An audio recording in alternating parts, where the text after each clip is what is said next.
And we are back, and only we know that this is the second time, but I guess now you know too. I forgot to press record on the audio recording, and thankfully we were only about like 2 or 3 minutes in. Yeah, but maybe in the best 2 or 3 minutes. Damn it! I've ever had in my life.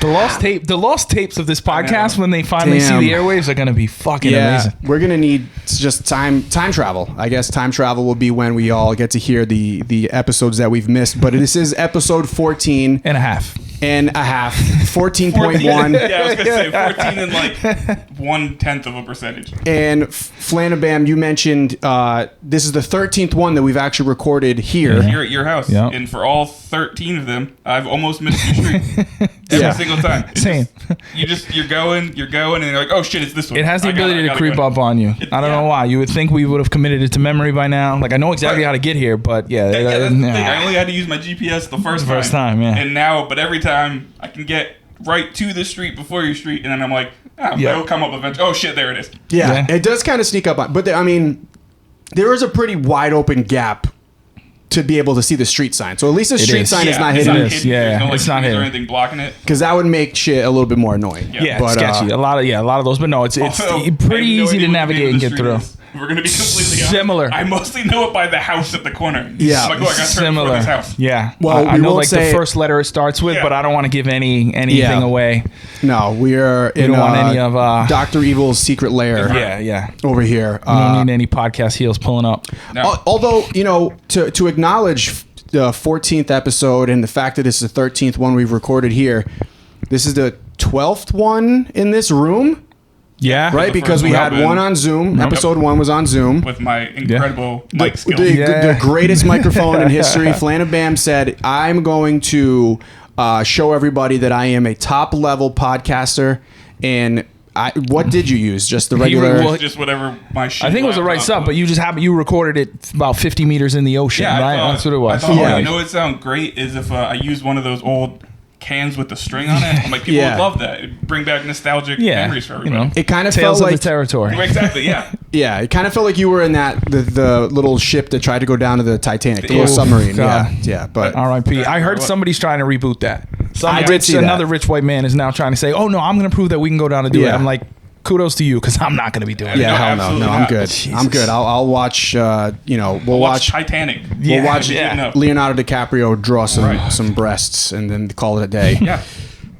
Episode 14, though, it's been a good week. A lot happening in the WWE, in the wrestling world, in the wrestling world in general. There's been a lot going on this past week.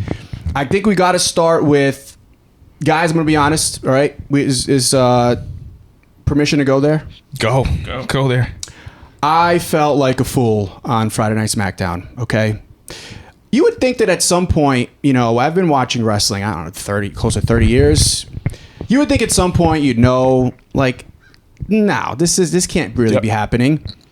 AJ Styles, he got me. All right, I got worked. I worked myself into a shoot. I don't know why. Because it's not like it hasn't happened before. No. Yeah. We've seen it actually be like, oh, wait, they're actually retiring right now? Right. There was one instance where it worked phenomenally well.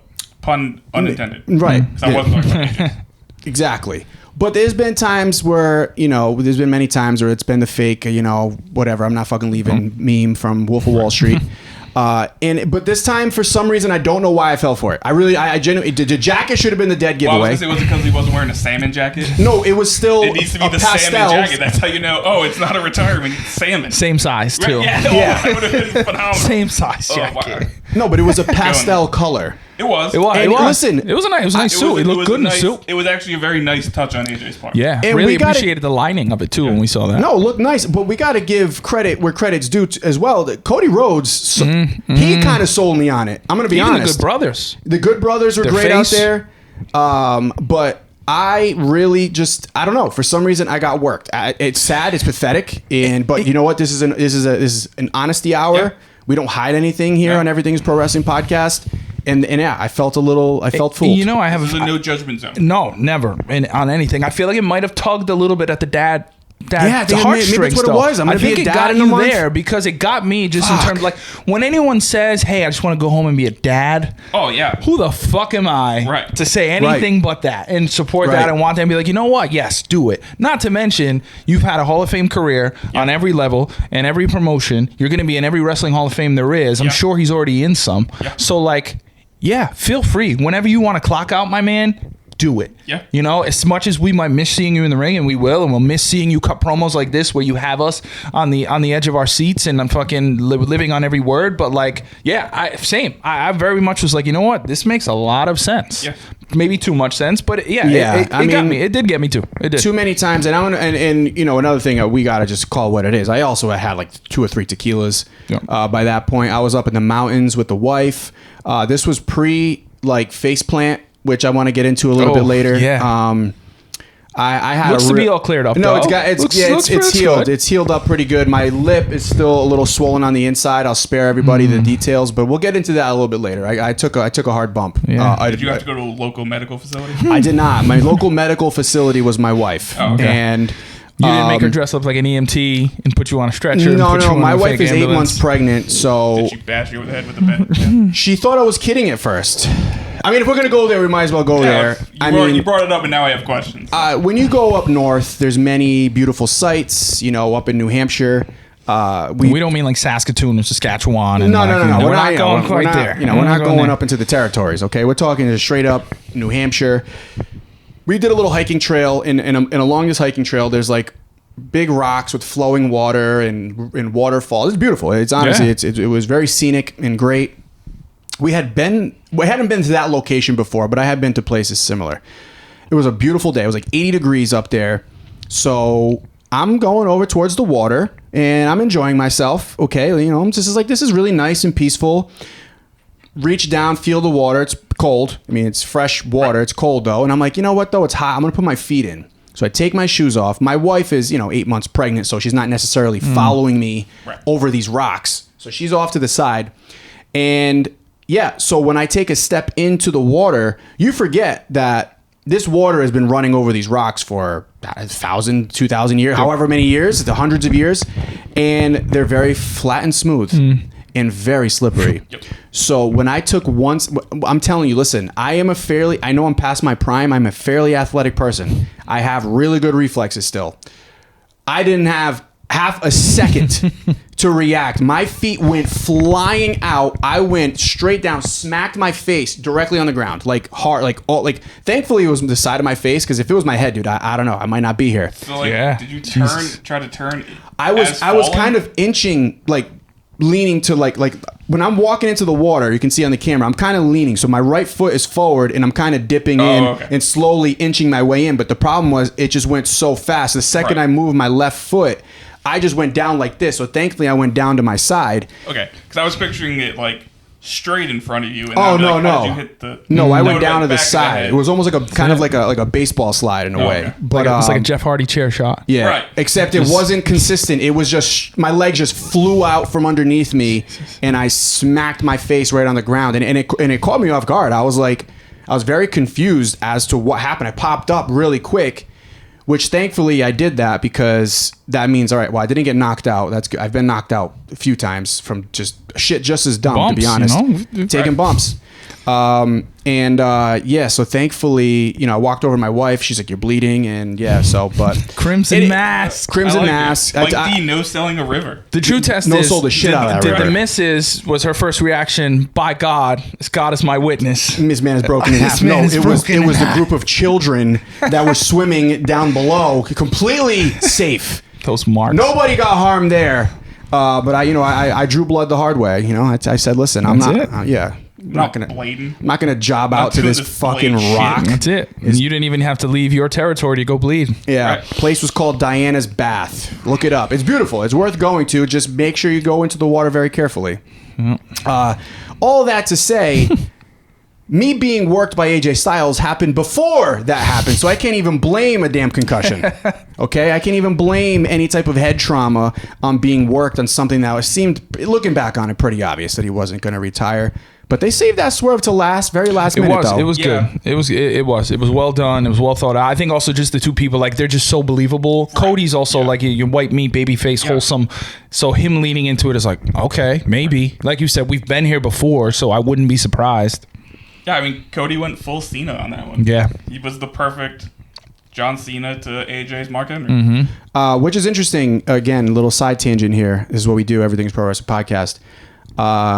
I'm working on getting a guest for next week, and John Cena. It's not John Cena. No, it's not John Cena. I mean, it could be John Cena. It'll just be the three of us, and then true. I mean, we have John Cena on every week. Wait, actually, is John Cena in the room right now? I mean, I'm working on getting a guest for next week, and I was going back to some old videos and stuff to kind of show what we do, and I went back to an interview I had with Cody Rhodes through the radio station, and he had a really cool story about Cena. Because at the time, this was before Mania last year, Cena kind of came out, gave him the rub and whatever. Mm-hmm. And he mentioned how it was interesting. It was awesome because before Cena had a bus, he was the one who drove Cena around.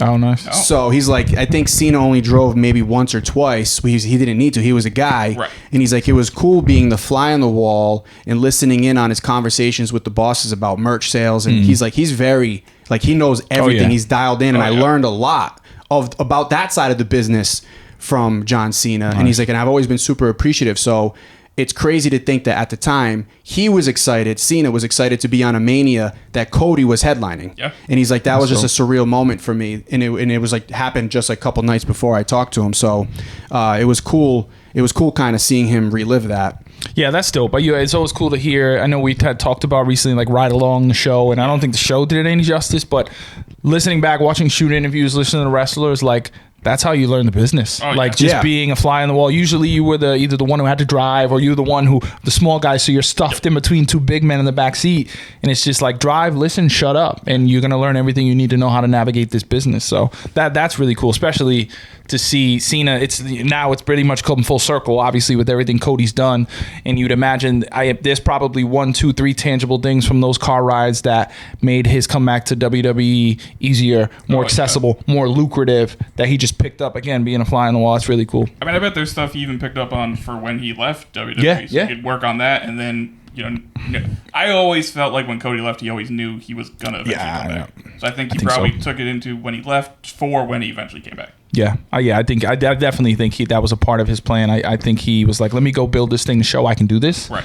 And then be able to come back and have my what I thought I deserved, I should have gotten previously. Mm-hmm. Yeah, and I mean, and again, not to bring it back to my interview, but it's fresh in my mind. I just rewatched it today. But he talks about that and how he kind of went off and and did his own thing and proved, he shook the world up a little bit. Yeah. And I mean, you can almost directly credit that movement and what they did, in which in turn created AEW in this Renaissance era, as Flanabam calls it, in wrestling. Oh, absolutely. If that doesn't happen, we're not here. A lot of things might not have happened. Mm-hmm. There's the TKO deal might not have happened. I think of where WWE was in 2019 when it was so bad. It was lean. It was so bad. I mean, WWE in 2019 is kind of what AEW's been for the past 6 months. 6 months, give or take. We're like, the pay-per-views were always really good, but the weeklies were shit. Yep. Yeah. It was just brutal television to get through, and 3-hour Raws felt like 12. I mean, during that time, I did a lot of recaps. I did a lot of YouTube. I did a lot of, I recorded, skip through a bunch of shit. But now it's you don't really do that much. I don't find myself doing it at all, to be honest. No. It's like required viewing weekly. It's been really good. Yeah, I think that, and that's the thing. It's like we talked about it, I think, a little bit last week. Is like everybody should want AEW to be successful. Yeah, of course. Regardless of what company you're at, because it's just better for the business. Like we said, even when we were talking off air about the new doc, Who Killed WCW, like, if WCW, the NWO, all of that doesn't happen, we probably don't get the Attitude Era. Certainly not the way we would have gotten it, because competition breeds the best out of everyone, and that's what we should want at all times. That's when the business has been the best in the past. That's when it'll be the best in the future. You have to have that competition. Right. I mean, even think of how WWE was post WCW. Those first couple years were rough. Yeah. I checked out. I did. Those early 2000s was really, really hard for me to stay in it.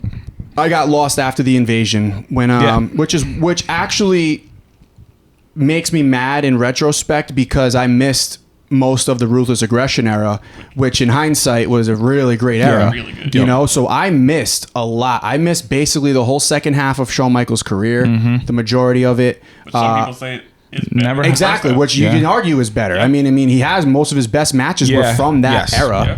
I mean, granted, I've gone back and watched. I'm just saying, living. It wasn't a week to week. Which sucks, because and that goes to show that when you feel like you're the only dog in town, you don't really gotta play up to your competition. That's that. And this AEW being successful, as much as we roasted at times, is important for WWE. Although, I mean, yes, that stays valid.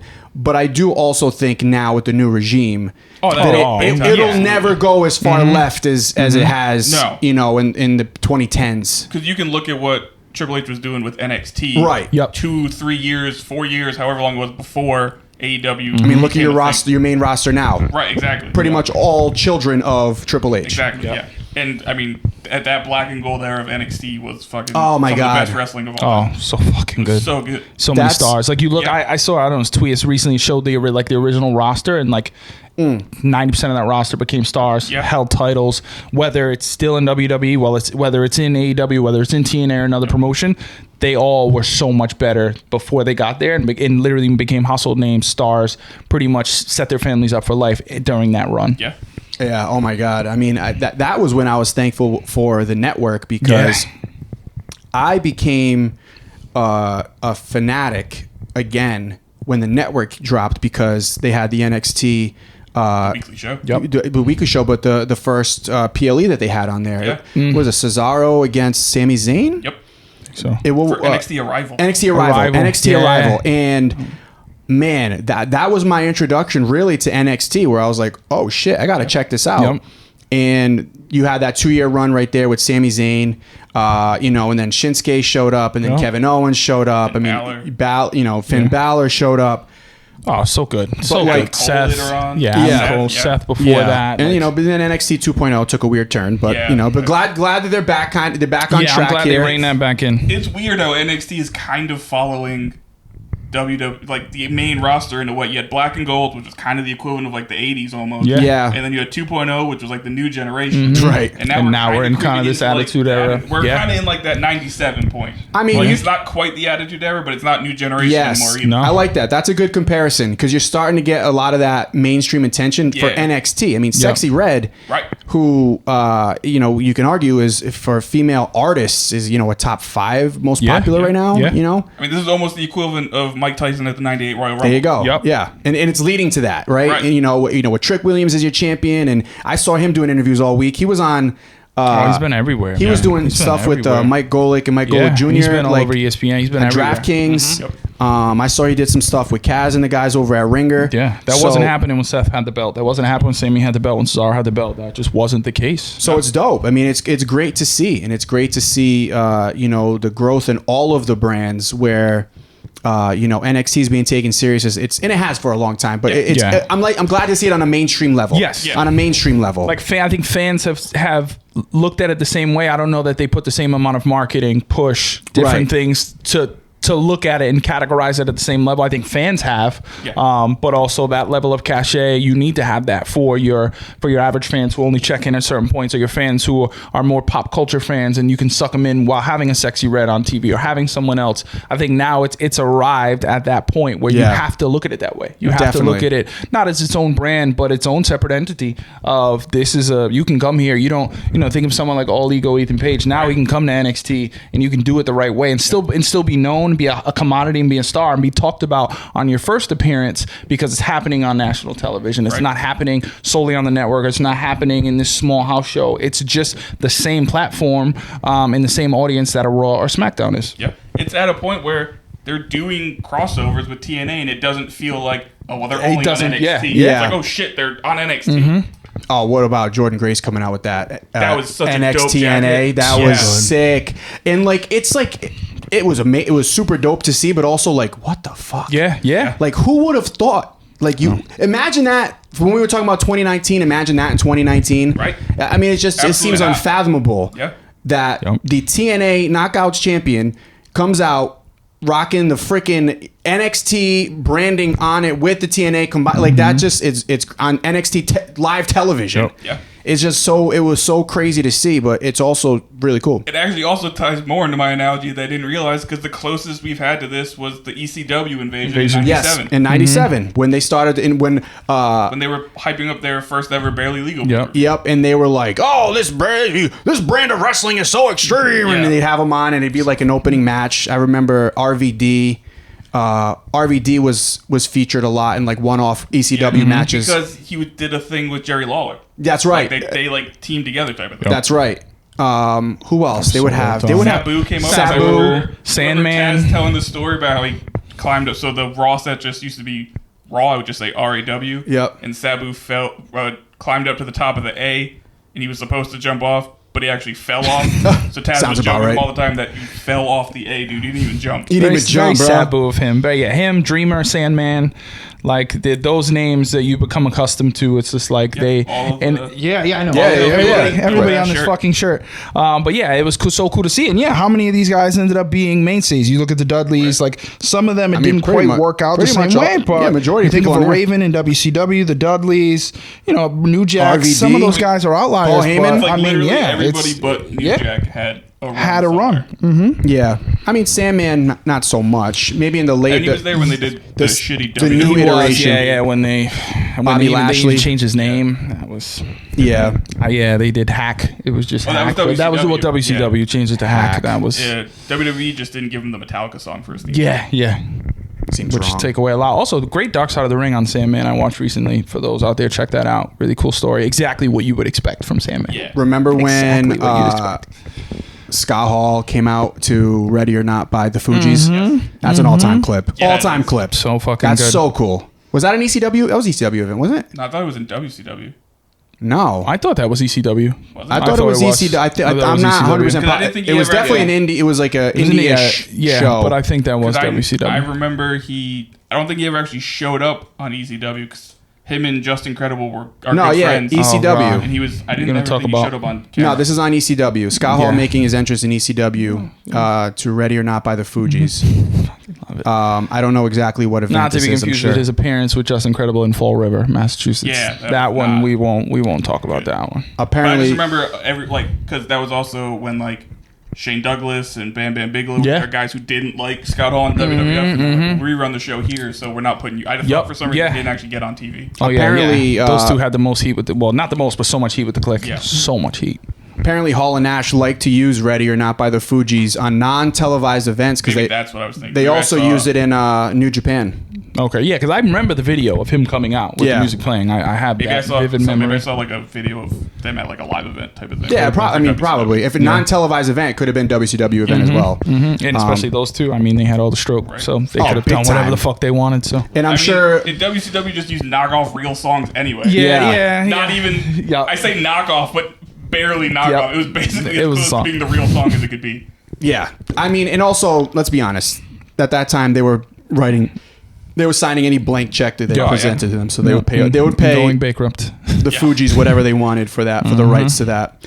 But yeah, nice little fun start to the show there, fellas. But a few things that happened on programming in wrestling throughout the week that I want to get to.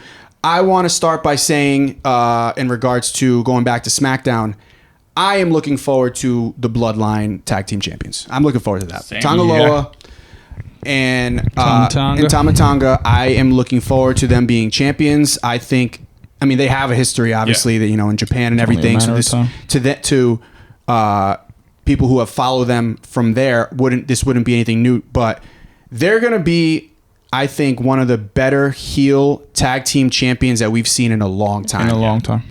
Because that match they had with the Street Profits the other night was awesome. It's a banger. It was so damn good. Their chemistry is obviously incredible. And again, these are all things that is understood. But having this Bloodline storyline behind them, and then when Roman comes back, which they started to tease already on SmackDown with Paul Heyman, these dudes are going to be. I loved that match. Yeah. And shout out to the Street Profits because they put on a banger too. They did from the very beginning when fucking Dawkins did the jump out just to get things kicked off when they had the run in with Owens and like that. Yeah, they fucking showed up, and I love that we've seen the Profits a lot more on TV lately. Yeah, I wonder if they're listening. I wonder if they're listening to the show. Seems very intentional, which is fuck that. Can't let him get out. So I've loved but the match was awesome. Yeah, like we said, the synergy and everything. If you've seen them in Japan, you know. But naturally, there's a huge audience who's never seen them before, or has never seen this iteration. Has never seen Tama Tonga with short hair, for instance. Like has never seen someone. It's so fucking weird. He looks like a totally different person. So I think people are gonna really get that, and also I think the belts are gonna come sooner or later if what we saw from Grayson Waller and Theory is obviously starting to play out. I think that's how the belts end up getting dropped eventually. Yeah, I just wonder if they're gonna put them. Like, are they gonna be the next champs, or do you think there's gonna be somebody? I think I kind of think there might be somebody in between. I think there's somebody in between. I just don't know who is it. Yeah, it could be Street Profits. Could be the Profits. It could be the Street Profits, which would be nice rub, but also kind of a shitty rub because it's like we're just taking them right back off you. Right. Gargano and Ciampa makes sense. Obviously, they're in the program now with Theory and Waller, but that was interesting. Was this week the first time we've heard disparaging comments, but from Waller to Theory or from the two of them? I don't think I had seen that teased out where they actually like said it verbally before. Like bad blood between them. Yeah. I can't really pinpoint if there's anything. The most outright. It's been the most this is the most egregious and obvious. There's been little one-liners that kind of look at each other, but I always thought that was just part of the gimmick. Right. Yeah. Where this was obviously clearly felt different because they lean into it. Because there's no fucking way Theory actually heard what Waller said down there. So obviously he knew what was coming. So yeah, it was interesting to see. I didn't think that would be how they broke up. I also never really have wanted them to have the SmackDown tag belts. No, I understood why they got it at the time, kind of, but I also felt like they were more transitional. Yeah. I'll be honest, I didn't want them until like 2 weeks before Mania. And I was like, oh, you know what? I actually would be cool with it. No, and like their gimmicks are great. And Waller, I've always liked Waller, especially his gimmick. Theory, I fucking hated all that Vince McMahon shit. You know, I thought it was hilarious. I'm still not a Theory guy. I'm not, and I think it was cool because it definitely felt intentional with Triple H. Just like, all right, cool, you're up Vince's ass. Go sit on the shelf for 6 months, and then we'll revisit it. But yeah, it's gonna be interesting how they tease it out, and if they do drop the belts to them, or if there is a transitional champ. But I think sooner or later, we're gonna see it within the next 2 or 3 PLEs. I agree. I also think as far as Theory goes, they gotta let him go back to like Indie Theory. Indie Theory, I loved Indie Theory. Like when he was Evolve champion, it was great. Yeah. But I mean, like main roster, even NXT Theory. I don't know. There's been I didn't care for NXT Theory. I don't know. Yeah, and the thing looks the part. Like you're creating a fucking professional wrestler on W2K. It's probably gonna look like Austin Theory. Yep. So he looks the part. I think his mic skills are decent. He has good promos. He has times where he's not the greatest, but he's good in the ring. He's good. Yeah. Oh yeah, he can work. You know who he reminds me of? But just got stuck with for way longer and got more of a push. Early Randy Orton? No. Like somebody who didn't end up panning out in WWE. A tag team? Or no, solo? it was like that Theory reminds you of? A Theory-ish. I'm talking 2017. I want to see if I can guess that. 2017 Mania was on early on in the Mania. He was an indie darling. I'm trying to. Oh my god! I remember watching him in Orlando, and then he wasn't around for much longer after that. Yeah, he was. Well, like the pre-show, like early in the night. There was still the sun was still very much up. I'm like ready to say Chris Hero. No. Similar in stature to Theory. Brown hair. I don't know why. Do you remember who he? Where was he? I feel like his name begins with an A too. Hey, do you remember who he faced at Mania? I couldn't tell you. Honestly, I couldn't tell you. Because at this time, during his match, there was a proposal in my section. And also a match in the crowd between a fake Stone Cold and a fake Rey Mysterio. Oh. Well, that doesn't bode well for how good that match was. Yeah. No, it was terrible. I mean, listen, there was a proposal 3 rows in front of me, and then a random referee comes running down my row, and I'm like, where the fuck is this guy going? And I look over to my left, and Stone Cold and Rey are trading shots in the middle of the aisle. I think you can find it on YouTube. If you look up Stone Cold versus Rey Mysterio in the crowd at Mania, this was in Orlando, 33. Speaking of Rey Mysterio, not to get off topic, why did I see a photo shoot of naked Rey Mysterio today? Did you? Did anybody else? Did it come across anybody else's phone? I meant to send this to you. Not like naked. He was doing a photo shoot. What I'm looking up where he was doing. Flanagan went right to his phone. He's like, wait a minute. I don't know how. I gotta find it. I thought I sent it to you guys. Do it in the chat. It's fucking Rey Mysterio in a ring naked doing a photo shoot. Doing a 619 naked with his private parts blurred out. Oh, is it part of the ESPN body issue? Maybe. That's probably what it is. I hope so. I bet that's what it is. Why not go old school Shawn Michaels style and get him down with the belt, play girl. The dick. They could just use the Becky and it was not Seth what I expected picture. to see. Rey Mysterio naked. Austin Aries. Yes, okay. Austin Aries. I wanted to say his name was Austin too, but I couldn't think of it. Austin Aries, yes. Austin Aries was the guy. He reminds me of him a little bit. I can see it. Yeah, definitely an indie darling. The stature thing is off. This Theory's bigger than Austin Aries. Isn't smaller? Huge yeah. No, I know, but I'm saying like Austin Theory is not really like a huge guy though. I think he's bigger than you think. Like muscle wise, like muscular, but I'm talking like he's probably what 5'10"? Yeah, I bet he's probably like 6 foot. You think he's 6 foot? Maybe. They're always taller, but yeah, they are. I don't know. Austin Aries, I've stood next to some of these wrestlers. They don't, Austin Aries. They're not always built at the right height. I know Austin Aries 5'8" 3/4. Went off the deep end. On social media, but I don't know where. Yeah, he had some really bad hot takes. Austin Theory's 6'1", 220. So he's really 5'11" and a half. Yeah, it's probably 5'11". This is on Wikipedia, not WWE.com. Okay, all right. 6 feet with shoes on. So on WWE, they probably list him as 6'4". Yeah. Well, anyways, that's basically what. Damn, yeah, Aries didn't he have a bad eye injury? Or that's Chris Daniels, who almost lost an eye, who has the Shawn Michaels. He has the Shawn Michaels eye. Yeah, that was also Bryan Danielson in Ring of Honor. Yeah. Aries, I vividly remember, I think this was through COVID and Trump's presidency, Aries went off the deep end on Twitter, and I don't think I've ever seen him since. Yeah, I remember that. Anti-vax and anti-mask and all that. Yeah, well, when you get into the wrestling guys... Mm-hmm. He also then no-sold, what the fuck was he calling him? Johnny Impact, I believe, at Bound for Glory. Like, Impact pins him, and then literally right after he just gets up and walks out. Still on camera, like the camera sees him walk in front of it. Can't do that to Cornette Johnny must Mundo. have been fucking flipping out. Probably.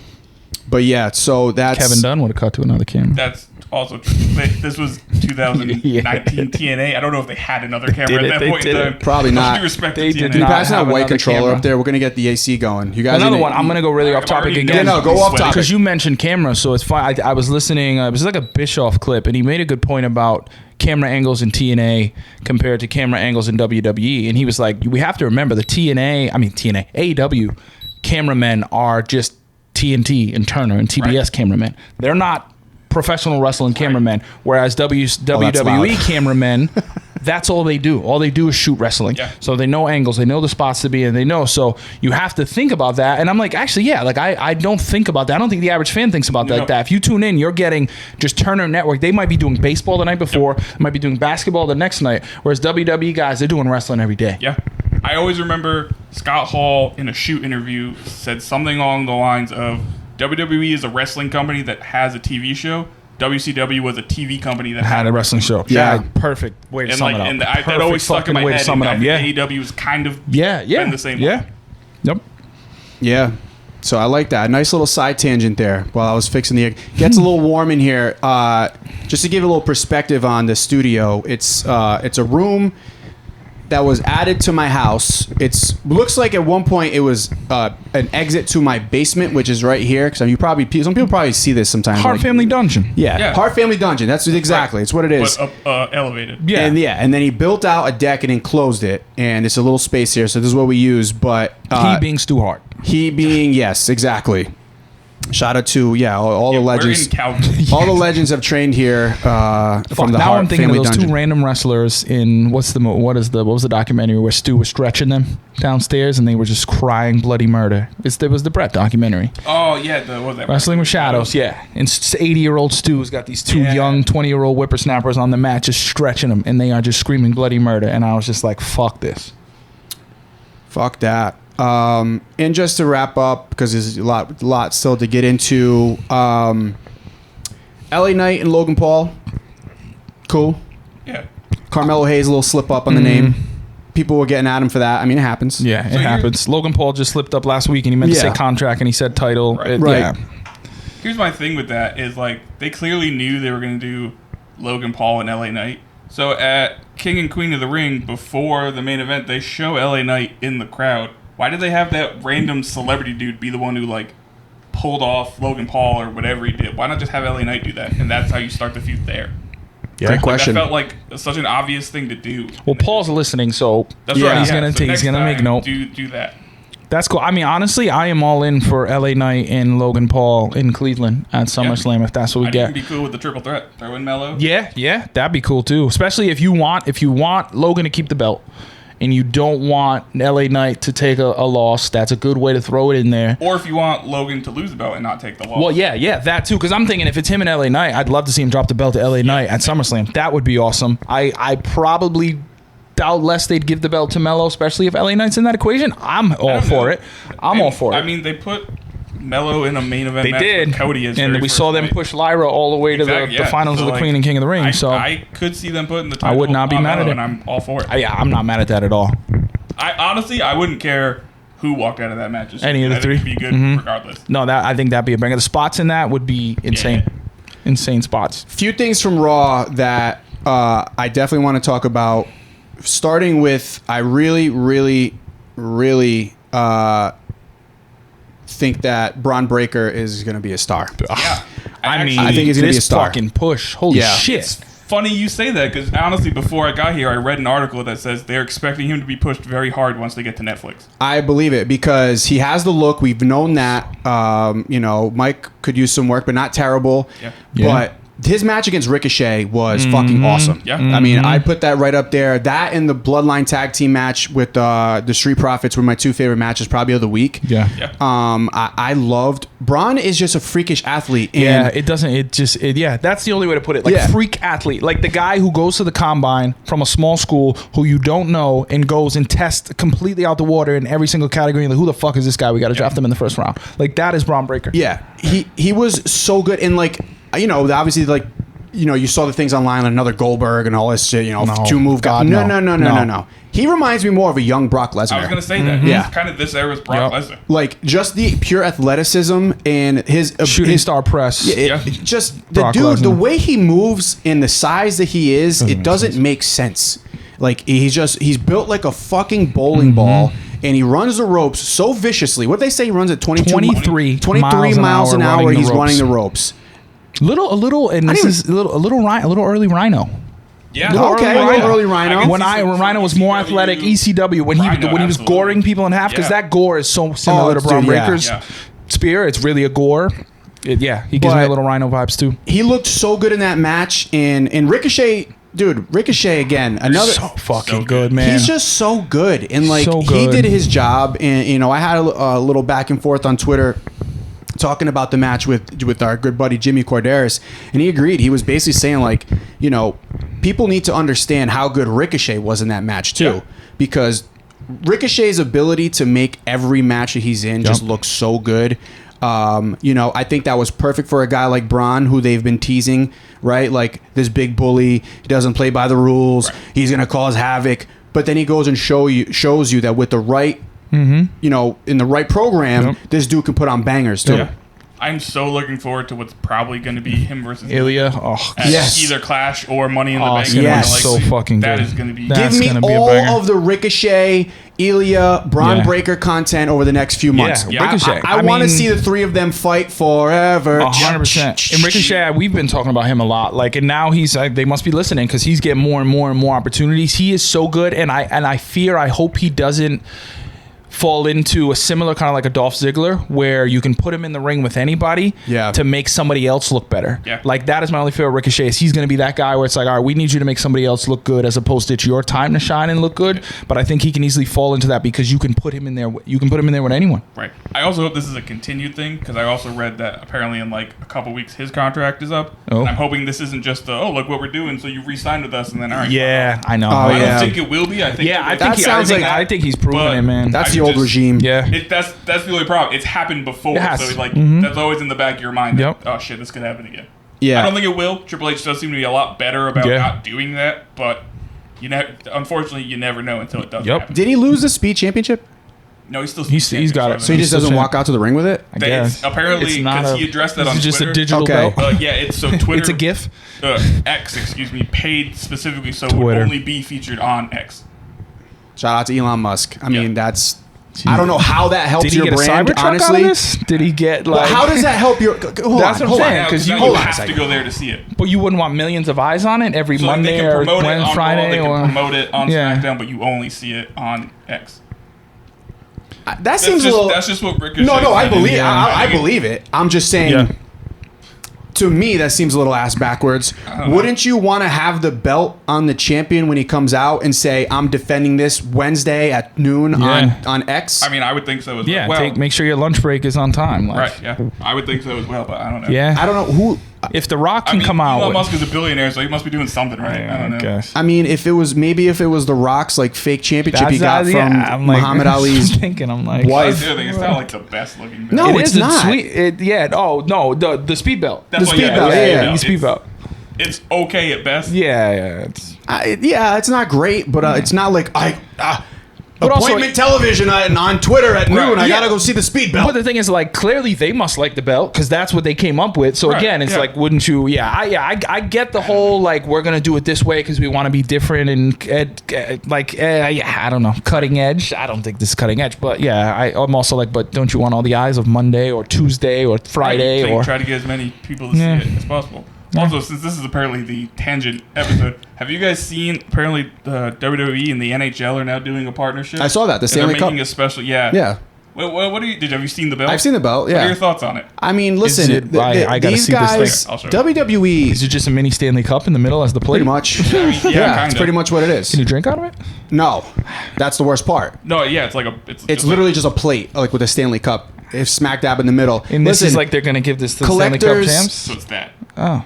It's not terrible. It's not terrible, but like the colors. Think about the collectors. Colors the colors. It looks like a mini Velcro belt. It's weird that they put like a rink on the ends of it, but like it gets cut off. Oh yeah. Like if you look, you can see the very middle. There's that is a hockey rink. Where the nets would be. Yep. Yeah. Like that's a weird look to it. I think it looks pretty cool, and also you got to think like the black in the middle. Like there's just a big black void there. So they're going to be handing that to Connor McDavid in about a week and a half. More than like Oh God. I don't know. Florida's fucking good this year. They are so good. I'm on Team Edmonton. I'm rooting for Edmonton. Yeah, I'm rooting for Edmonton. McDavid to finally get a cup. But there's also a former PC player who's on the Oilers. So. I'm actually probably going to get a McDavid sweater.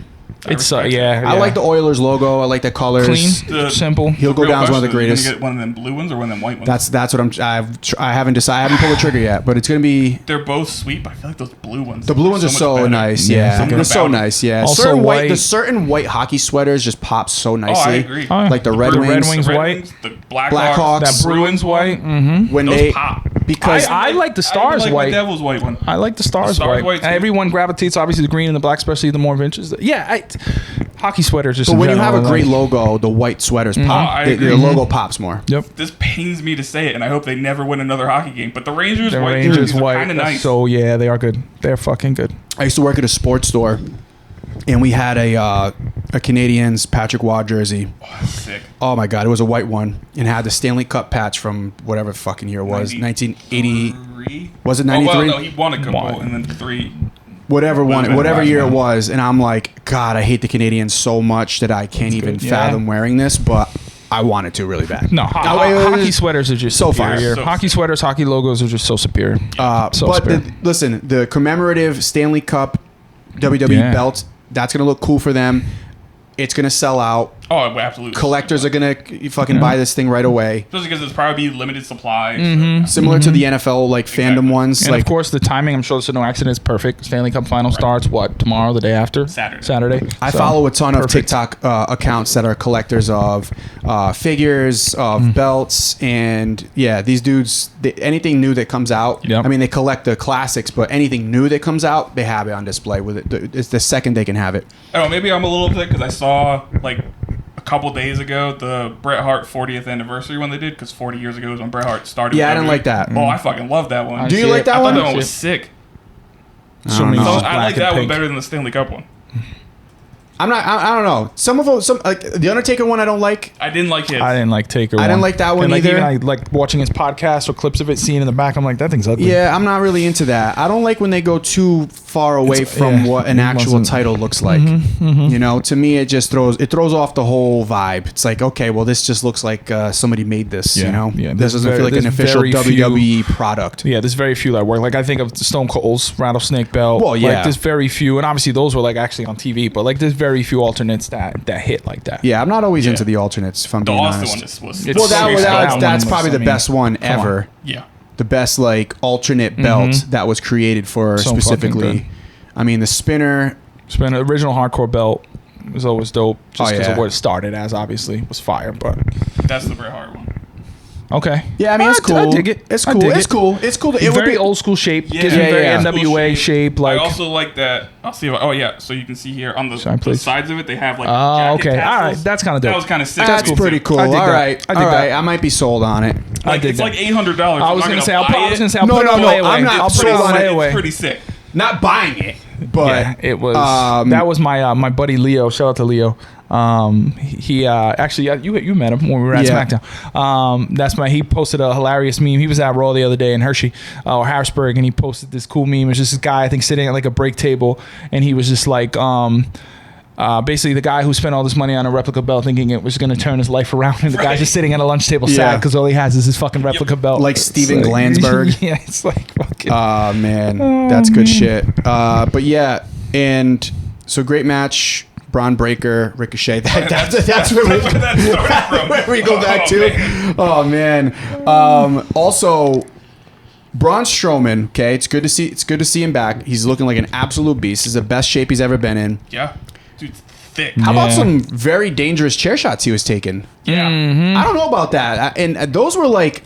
They were just coming, fast paced, very wild and flaily to both the knee. There was one that was like direct shot to the side of the knee. But there was no There was a couple time. head shots. There was that like made towards the head and shoulder. Yeah, it was. There was no pacing behind it. It was just like relentless chair shots from JD McDonough, and it just looked awkward to me. Yeah, I don't know. Like I didn't like that, and also very dangerous. It's a big dude. And I think that's dangerous because it's like I think a lot of times people throughout history we've seen it. The big guys will go, we can just level them with chairs because they're so big. But no, you hit them in the wrong spot. Especially the big guys. If it's knee, something that has to do with their stability in their lower half, that could have them out for fucking. It could be a career. And he had already been selling that knee. You don't need to just go OD on it. Like you knocked him down, you hit him with a few chair shots. Like, let him protect himself. I don't know. I'm curious if anything happened backstage with that. I haven't seen anything, but the only reason why I think there probably wasn't is because like JD's been doing this for a while. Yeah, so, like, if he is. I feel like if anybody would know how to do it, he's one of the better ones, probably. True. And Braun certainly seems the type to be just lay it in, brother. Yeah. Just lay it in. Like, I'm big, I'm strong, I can take it, whether it's smart or not. Fuck, he got punched straight in the face by Brock. Yes, he did. Yes, he did. That was great. I know. He was on Van Fleet talking about that, and he was like, and he owned it. He was like, I fucked up. He's like, I shouldn't have hit him the way I did, and I got my receipts, and I paid for it. Right. So, yeah, those shots were brutal. Yeah. There's a couple of receipts in there.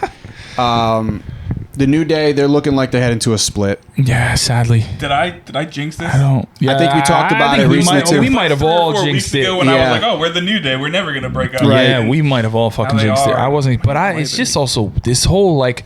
I remember the first time the Authors of Pain were around because I remember seeing them at a takeover and being like, these guys are the next amazing. Ones. The next ones up. That next like heel tag team that can do it all. And reminded me of some of like... Paul Ellering. They reminded me of like... Powers of Pain. Yeah, like obviously Authors of Pain is similar, but like did I just say the name? Yeah, no, Powers of Pain, like Demolition, and like they reminded me a lot of those guys, just big, strong, scary as fuck. But that stable is just, they don't do it for me. I like Karrion Kross. I don't think they're using him the right way.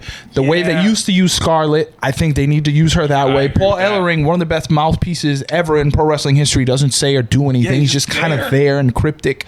And and even Karrion Kross, the way he's coming across is kind of happy-go-lucky, but also fucking with you. It's just not hitting for me. And it's sad because I think that stable and group together could do some really cool stuff. It's not. It's weird like they're trying to turn Karrion into almost like a cult leader. Yeah. That's the vibe I've been getting from him. It's weird. I feel like they're like the Rojax version of Judgment Day. Kinda, yeah. Where it's like you have a very similar Rojax, and maybe some people know what the hell I'm talking about. Most probably don't. I got it. You got what I'm talking about, right? Grocery market store from like 1994. Aljax. Yeah. Rojax. Oh, I'm thinking Almax. I'm thinking of Almax. Yeah, no, Rojax. World. Rojax. Yep. They had like their own brand of shit. That's basically what I look at that stable as compared to. They seem like like a cult leader. And now he's trying to get in Xavier's head about it's your time to shine. You're the only one that's never really done anything on your own. That's the tough part. My thing is like if you're going to split the New Day, you don't half-ass it. Or you don't take, and again, no shade at them. If you're going to do that, you need to do that at the best way with the best people possible in the best situations. Like, it needs to be a spectacle if that's actually going to happen. Maybe this doesn't feel that. I hope so. And I'm going to choose to take the power of positivity on this one. God. Maybe this is how we get a swerve, and it's actually Return to Big E. Big E. Oh, okay. Well, I saw that Big E comes back to mend the fences and be like, what the fuck? We're the new day. And you can also have a 6-man, obviously. Big E cross. I did see this past week, Big E and MVP went down to Mexico for some stem cell. Okay. So. Okay. I'm not a doctor or a scientist. Yeah, I mean, but he was on the pre-show earlier, so he is more visible. We are seeing him more. Yeah, so I think naturally you want to think it's because that's where his career arc is going, but maybe not. But I'm going to say even if he can't get back into the ring, this could just be a way to get him back on TV. On TV. But then if he's back on TV, how do you split up the New Day? Because you wouldn't at that point. Oh, you're saying a swerve. You're saying.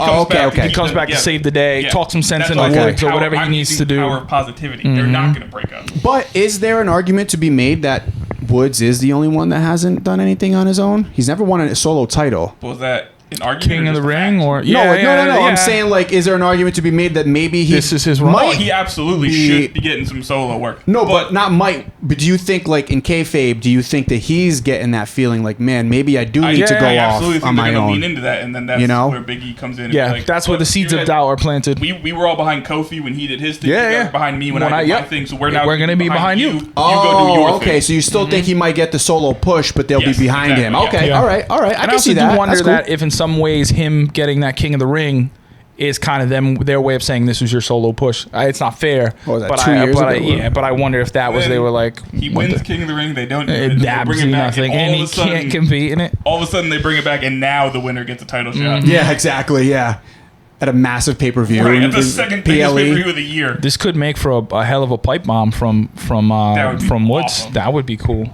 He would be somebody especially I'd love if he to hear came a out pipe in the bomb Austin from. Creed get up. Yeah. I'd lose my shit. Which I also really want to see him make a TNA return. That would be. I would give him the belt out the gate. Who knows? Maybe that forbidden door will open. And I don't necessarily mean like a full-on run, but just give me another match of him in there. That'd be cool. Consequence Creed shows up. Yeah, I saw somebody. The options are open now. What did I see? Somebody posted was it you? Somebody shared a Drew McIntyre tweet, and they cropped out most of the tweet, and it just ended with the word door. Basically to symbolize the door is open, forbidden door. Well, I know, was it with the Drew, belt? He had the belt. Drew had the belt. The and the TNA door belt opens both ways or something like that. Yeah, and somebody just blocked it out, so it just said the door. A lot of forbidden door talk, especially now with the TNA and NXT crossover and all that. So I found that to be kind of funny. It's exciting though. Yeah. I might have to start tuning into TNA. I was gonna say, where do I find TNA? Right. I don't remember. I don't think I have the channel that airs on. To wrap up the WWE world before we get into some AEW talk, so how long until Rhea shows face? Talking cucks now? Let's talk cucks. We talking cuck business, baby. How long until Rhea shows face? How long until Dom fully abandons the Judgment Day? Because obviously there's a lot of not infighting, but Finn had to come to the rescue, if you want to call it rescue. I mean, tweet. As he put on Twitter, he had to be a cock block. He had to be a cock block. Bros before, right? He did say he was a cock block on Twitter, but he came to his safety twice.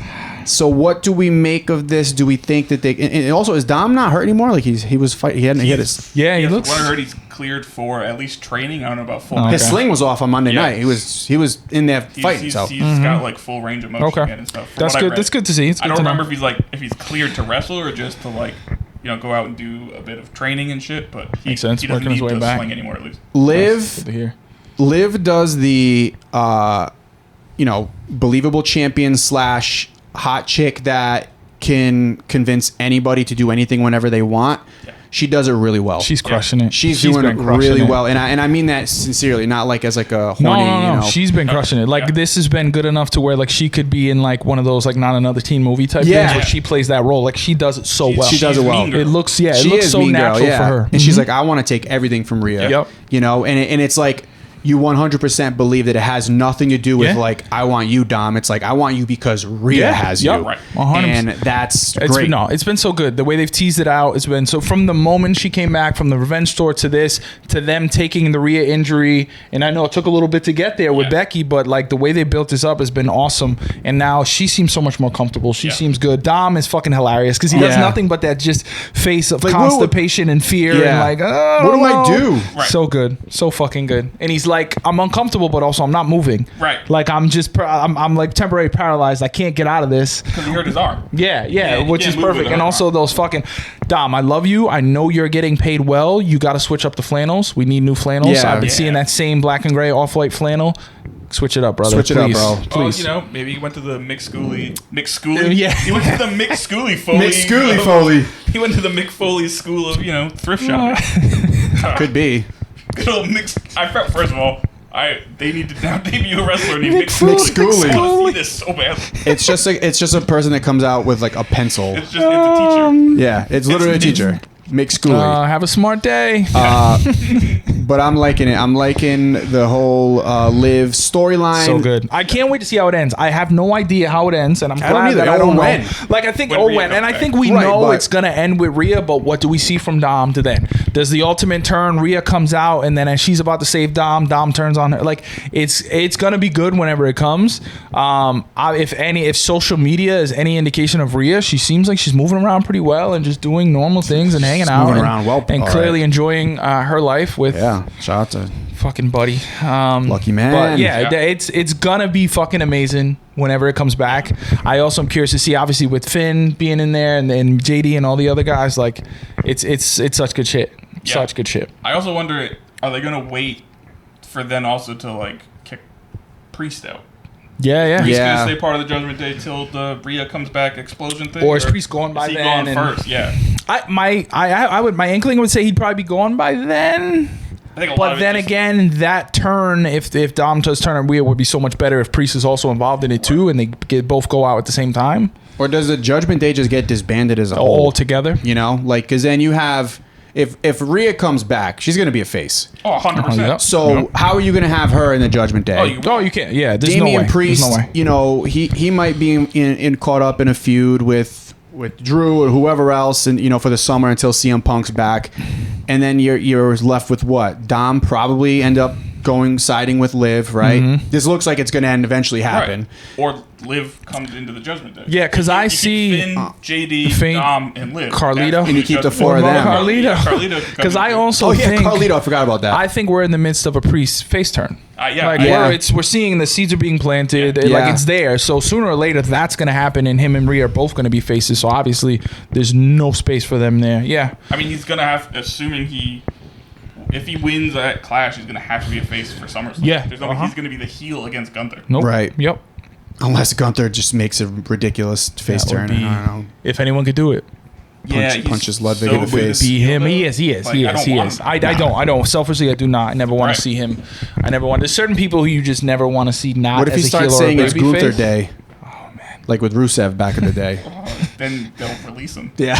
he'll fucked. He'll get it. No, they'll put him in a cuck storyline with his wife. Yeah, speaking of a Priest face, babyface turn, apparently those two are a complete item now. Who? Lana and Priest. What? Yeah. I think I had read that. Yeah. How did I miss that? Apparently that's a real life thing. Apparently it's been a thing for a while. As in, like, it led to the divorce? Yeah, maybe. I don't know that much, and I don't want to speak to that because I don't. But apparently it's been a thing for a bit. That's interesting. That's an interesting couple. Yeah. Yep. It is a weird. That's a weird dynamic there. It is. Yeah. Does she come back to WWE now? Because I know she showed up on AEW, but as far as I know, that was. Did she have to give up the OnlyFans? Because she's probably making. She's probably making more money there. Yep. Yeah. Oh, absolutely. Probably I think it'd be best for business if they keep married couples off of TV together. Because I it's certainly if Bobby Lashley's still on the roster. Right. Don't do it. Yeah. Don't do it. Just don't do it. Which, again, pure speculation. I don't know that I've seen that confirmed, but I've seen that reported on some quote unquote dirt sheets. So yeah, I've seen that as well.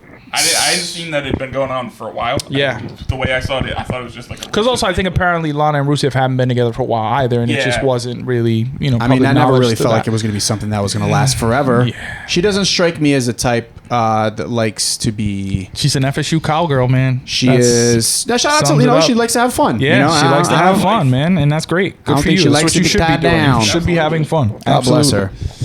And has blessed her. Yeah. But yes, so that, it was a good week. It was a good week at WWE, but... Yeah. Although one thing that you didn't mention that actually may have been, as far as like full-on segments go, maybe my favorite part of WWE all week was the Alpha Academy stuff. My God, that's right. Listen, ADHD, Maxine long day. Dupree, man. That's why I got my guys. Give Maxine Dupree most improved. Yes. 6'1", whatever. She's gotten so fucking good. Yeah. Her in-ring work has gotten better, but her mic skills, her timing, that face of hers, it makes me scared. Yeah. It makes me, I look at her and I'm like, I want to fucking be her knight in shining armor and or cry. Yeah. Because she's so fucking good. Tozawa too. Tozawa's great. Tozawa makes me feel so bad. Yeah, like I just want to give him a hug. Yeah. Like they've done so fucking great. And Otis, obviously. He said you would just be a ninja running around back in his face. How defeated he looked, dude. It killed me. I'm like, oh, because they're in the back. The truth hurts. Oh, good sell. And he's like, it hurts. Yeah. And I'm like, oh man, that's so good. They're so good. They've teased it out so well. Yeah. So fucking well. Also, Otis is over as so my God. Over. And think about so over. Crazy. That was like fucking Miss Elizabeth Macho. Yes, dude. It was like Hogan against The Rock. Yep. Yeah. I was like, wait a minute. And they did that quick. They did that pretty quick. Yep. I can't believe I forgot that. I think I was saving it for last for a reason, and then my brain just forgot. That's been amazing. Gable on the mic is just money. So good. Gable is so good. The inevitable, when the Alpha Academy finally turning on him is going to be so good. Yep. Hopefully. Sammy, I think it will be. I don't mean that. I just mean apparently his contract is up. Gable. At time of recording tomorrow. Oh, okay. So if he doesn't resign, who knows what? Like, it's weird that they also booked the match for Clash of the But that's Castle what I'm saying. This whole storyline. That's my thing. Like, they got to get it done. How do you go into any of this thinking that he might not? Right. I mean, that would be a shame. More than likely your next Intercontinental champion. And that's my thing is like, granted, if had this been a few months ago and Gable was like, fuck this, I'm out, I want to try something new, I get it, but like, dude, you're so close to being he's so exactly where right you now. want to be. I feel you like got the crowd screaming, you suck. Yep. You got the commentators alluding to Kurt Angle, so that's probably in the works. You got this right here. You're gonna win the fucking belt. You're gonna make another star in Otis and potentially a couple new stars in Tozawa and Maxine Dupree. He's probably gonna get his own team angle with the Creeds with the Creeds and that's gonna be a hell of a team. Yep. Yeah. So what if this happens at Clash, right? I think so. I think if he wins at Clash, there's a good sign that he's either already re-signed or he's absolutely about to re-sign. They're not giving him the belt. But if he loses, then it's like then it's really up in the air. Yeah, because there's no way in hell they give him the belt unless the ink's dry. I don't know exactly when this would happen, but what if they did something like where Alpha Academy turns on him, whether he's champion or not, and he says, you know what, I don't need you, I got somebody else in my corner, and then and out comes Kurt Angle. I hope so. And being like, I have a real Olympic hero behind me, not these fake, whatever, and he cuts a promo on them and they bounce and off to do their own thing. And then either Kurt or Chad can be like, because then at that point Kurt could bring in fucking bring in the Creeds and be like, hey, actually I know these two who I used to train who became Olympian, and then bring them in like. That would be there's so much to go, and obviously we all hope that goes there because that will be fucking money.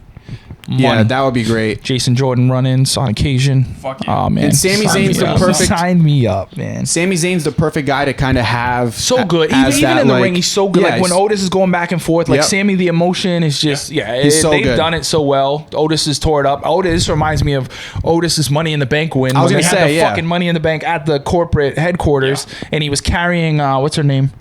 Mandy Rose around. Like he was fucking there, but this I think will even surpass that. Oh yeah, because this has an actual crowd to see how over he's gotten. Yeah, he got the Drew McIntyre where like his rise and his his push happened when nobody was there and you weren't able to actually feel the crowd behind him. Right. You never knew in that instance if he was actually getting over or not. Now you fucking know because goddamn was that a pop. That was so fucking good. Oh, that was awesome. That was a really great segment. Thank you for reminding me of that. But it's been good and curious to see leading up to Clash and finalizing some matches. It looks like it's going to be a great card Should already. Be a banger of a card, yeah. Direction are they going? I do hope, to backtrack to the start of this whole thing, that they hold off on Cody and AJ. I'd rather see that in Money in the Bank. Yeah. I don't think that. Especially because where do you put that on Clash of the Castle? No. How do you not have Drew main event that show? No, that's probably going to be what How do you not have Cody main event? Leave Cody right off the show. That's what I'm saying. Leave or him maybe or do like a Grace Waller something. Yeah, but thing, like, he shouldn't or wrestle. Or just do like a 6-man tag. AJ and the Good Brothers against Cody and fucking whoever else is not Any busy. random 2 people. Yeah, anybody could. People to like. Yeah, but who's not? To make sense. Who's not busy right now? Like, that's the thing. Like, he's got to like. Because the Good Brothers don't have anything. It's got to make sense at least. Right, but I'm talking about like who. Did anybody come to his aid on Friday?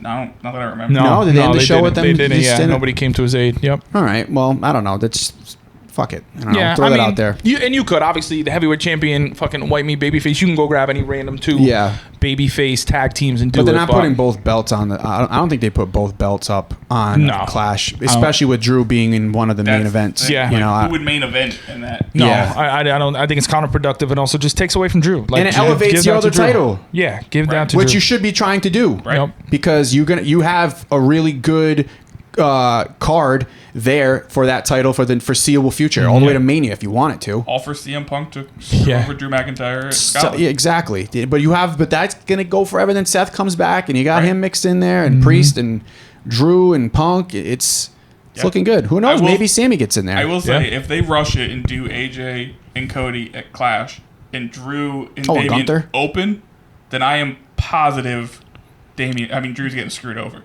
Okay. Yeah. Opening the show, there's no way. Yeah. They're screwing him over because then you have the whole rest of the card. Yeah, to get the crowd. Yeah, I think if they open the show with that match, Scotland might riot. I mean, probably, yeah. That's why they're there. I mean, that's not only why they're there, but that's the main reason that they're excited for that event is to see one of their own fight for a title. More than likely, they open with Piper Niven and Bayley. So you still open with the Scotland. You open with the Scotland. Yeah. Also, Piper Niven's been getting a really cool push. Yeah, I like that. Her coming out, even her stepping up to Nia the other day. Like, I love what they're doing with her now that Chelsea Green. I'm glad she's serious. And Chelsea's so good of a perfect type of person where you can tag, but also you can take a back seat. Like, Chelsea's been around. She knows the game. She knows the business. Yeah. She's great. She's enhanced the hell. And Piper Niven, a lot of this was on her own. I think literally just dropping fucking the name Doudrop was what she needed. But Chelsea does a really good job of giving her a good rub every time they're in the ring. Well with each other. She it did feel wrong hearing anybody but Samantha Irvin. Yes, I was just thinking Chelsea Green. And I love Alicia Taylor, but to not hear the full Chelsea Green was you need the Chelsea Green. I need that every time. It's just that was actually a solid. Thank you. I'm no Samantha Irvin, but I'm a big fan. You fooled me in that one instance. Listen, close your eyes next time, and I'll do it again. When I'm around you, I usually do. Yeah, well, that's valid. Good. That is a smart man. A lot going on. AEW, I did catch some of Dynamite last night. Actually, I watched pretty much all of it. MJF to open, I thought was cool. I like his look right now. I think he's knock off Triple H. Yeah, kind of a knockoff Triple H, but like I love it as well. But very much. That's what it is. Yeah. Now the full leather this week. I am gonna say I'm not a fan of this Wolf of Wrestling. Hate the name. I don't like the name. I get why he did it, and it made sense for that promo. But for them now to run with it, I didn't like the shirt. Nope. Yeah. It just that he tried selling us. Yeah. That everything else has been him. He looks great. Yeah. Everything else he's saying and doing. Even Roosh coming out like I'll fucking watch that match all day. Yeah, and I did like to him. Acknowledging him and giving him his props and his credit after roasting him for a minute, telling the crowd basically to shut the fuck up. Like let me I'm being serious. Which is interesting because he had just been basically saying he's going back to being the devil and like fuck everybody. So it was a little interesting to see. I thought it was cool, and obviously respectful. And he said he's like, dude, I paid you at one time to fucking kill Bryan Danielson essentially. But it was a little surprising because I thought, okay, he's just gonna be scorched earth from now on. But maybe not. He's gonna find some nuance to the character. There's still a part of the business where you don't want your opponent or the people watching to think your opponent isn't as good as you. Yeah. Because then it makes your win feel less. Especially someone like a Roosh who with this crowd particularly isn't as well known, right. or people don't understand how good I'm not he super is or what he's done. So that makes sense too. It's that, and let's be honest, you don't want your top babyface to be a full-fledged and that's what it is, because he's so much like we talked about Austin. Like even when he was that devil character, he was so over as a babyface. He wasn't a babyface, but he was a fucking babyface in the fans' eyes. And now he is booked as a babyface. Like, even Austin, like, he didn't give a shit, but he still showed respect to people. So you kind of want in his movements, what he did. It makes a lot of sense. I'm excited to see where he goes and what he does. Obviously, I hope it culminates with Adam Cole. I would love if it culminated with him and Cole at All In again in Wembley. I think that would be really cool. Awesome. But we'll see. We'll see how we get there. I'm also really looking forward to what was planted there, which is probably going to be at some point MJF Ospreay. That's 100%. He did the classic English teeth tropes. I would love for eventually MJF to take the belt off of Ospreay or vice versa. That would be so awesome. Now, granted, they got to get it on him. We talked about this last week. I highly doubt Ospreay's going to win and beat Swerve. I don't know if I and get the. You doubt it? I could see it. I just don't want it yet. No. And I don't think it would be fair to Swerve. 100% longer, and also just better booking. The Roddy match was cool this week, but just in general, he's not. He reminds. I don't know what it is, but he reminds me so much of Adam Page when he became champion. Yeah. There's a thing about a guy naturally getting over and having this great story like Adam Page did, like Swerve did, that they then just go, I don't know what to do. Yeah, like, oh shit, we climaxed. What's next? Now I don't know what to do. So, and that's a real thing, because we talked about that a lot with Cody in terms of like, well, the story's over. Right. What do you do now? What's the next story? Where do you go from here? And we even talked a little bit about Cody, who's the next opponent. How do you build it up? Now it happened with AJ, but they don't seem to have invested in Swerve the same way in terms of or even like it doesn't even seem like I'm completely making this up, but it doesn't seem like they even communicate with Swerve. It doesn't seem like they sit him down and be like, okay, Swerve, how do we do this? It just seems like, all right, who do we give you this week? Oh, Roddy lost the belt last week. That'll be a good match. Cool, run out there. But no long-term anything. Him and Ospreay is the longest term thing it feels like they've given him since he became champ. And that's been, a couple weeks until that crescendo. So, Shane, what? Yeah. Anything else from AEW you guys want to get to? No, was it Phoenix won, right? He's getting a Phoenix shot. Is going to get the title shot against Ospreay. That's what, next week? Because he can't do it at the pay-per-view because Ospreay's already booked. Yeah, I think it is next week. Statlander had a weird run out and slapped Orange Cassidy. Yeah, and then Willow came out to save her. So that obviously we know that's going to build up and we're going to see that. The saddest thing about that is that's like a decent story and it's going to get a payoff pre-show. It's going to be trash. They're not going to invest in that. The women's match is not for a title, so pre-show you go. Similarly, I thought Mariah May and who'd she face? Who was it? No, I'm completely blanking. Saraya. Yeah, that was cool. I also love the run-in Mira coming in, and that just Toni Storm is just so fucking good. Yeah, she's great. I know we talk about it every week, but also just the cuts. Like I was watching with my wife, and it goes from obviously color to Toni Storm black and white. She's like, "What happened to TV?"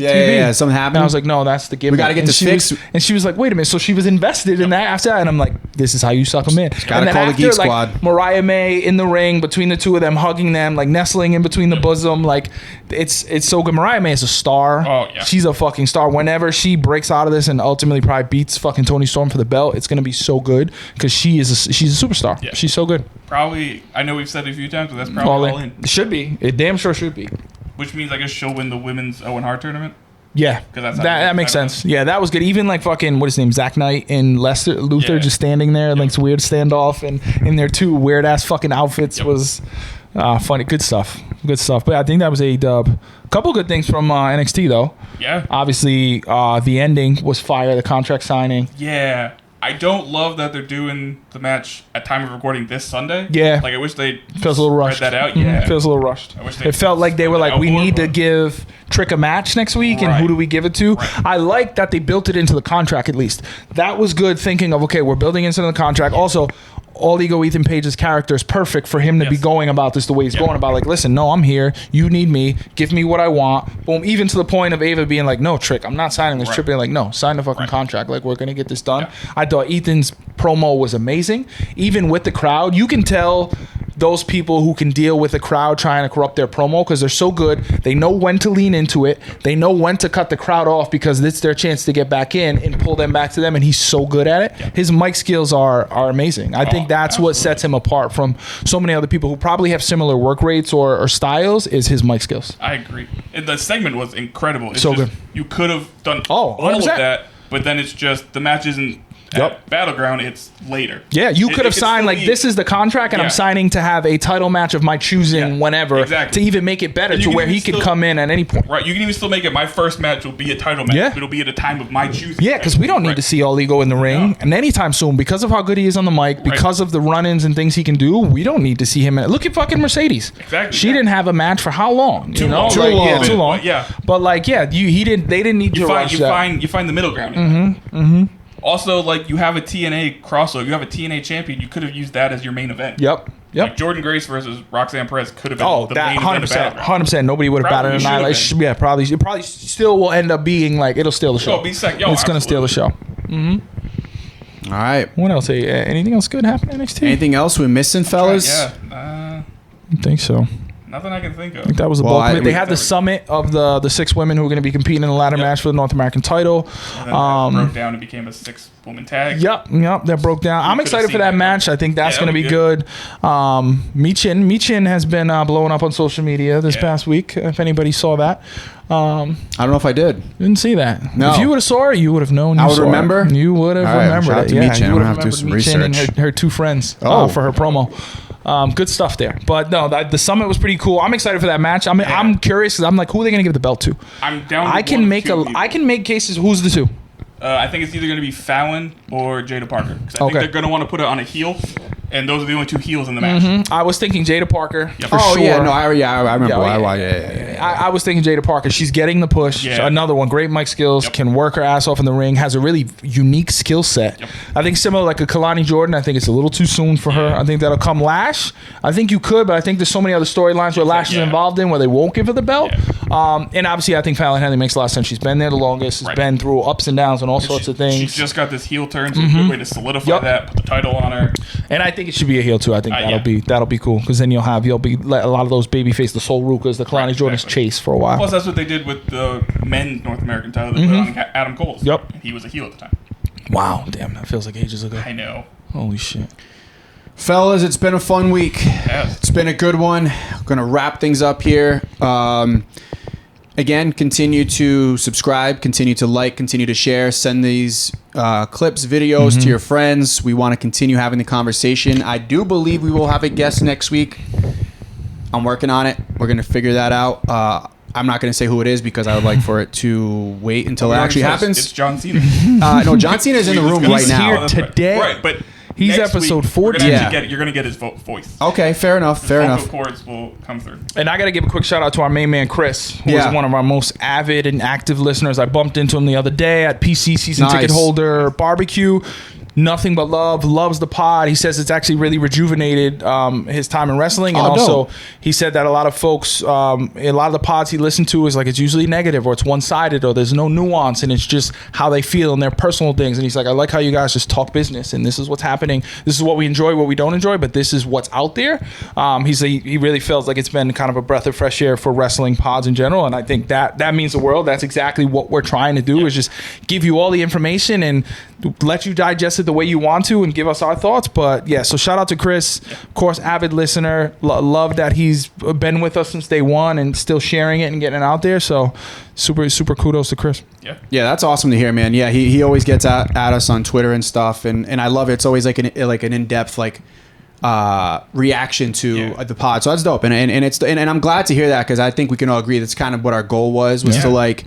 Just to hear other people's opinions on things, but what they feel about it. And like recap the week a little bit, you know, because it's like when you study for a test, right? You usually Nick knows I didn't do much of that. No, we did study. Oh yeah, but it was always like the night before. It was always the night before, and as long as you had 90s music, we were good. Yeah, we had 90s playlists, and we just had studied Nick's notes. And right at the buzzer, we got our Steiner Math segment in. Oh yeah, we got the Steiner Math in. Damn it, I knew it. Just the actual tests were bad at. Yeah, not good. Plan. Oh yeah, it was bad. Fuck standardized tests. Yeah. But no, it's awesome to hear, man. I'm glad, and continue to spread the word, man. Because we're also Chris has got such a good voice. It's very Vince Russo-esque. Oh, it's so good. Okay, it's so Vince Russo-esque. I know, but it's so Vince, and it's just naturally his voice. But it just gives me so much. So many thoughts. And I meant to say that to him the other day, and I didn't, but it gives me so much Vince Russo vibes. That's great. Well, maybe we'll do like an episode. We get some input from the fans. Yeah.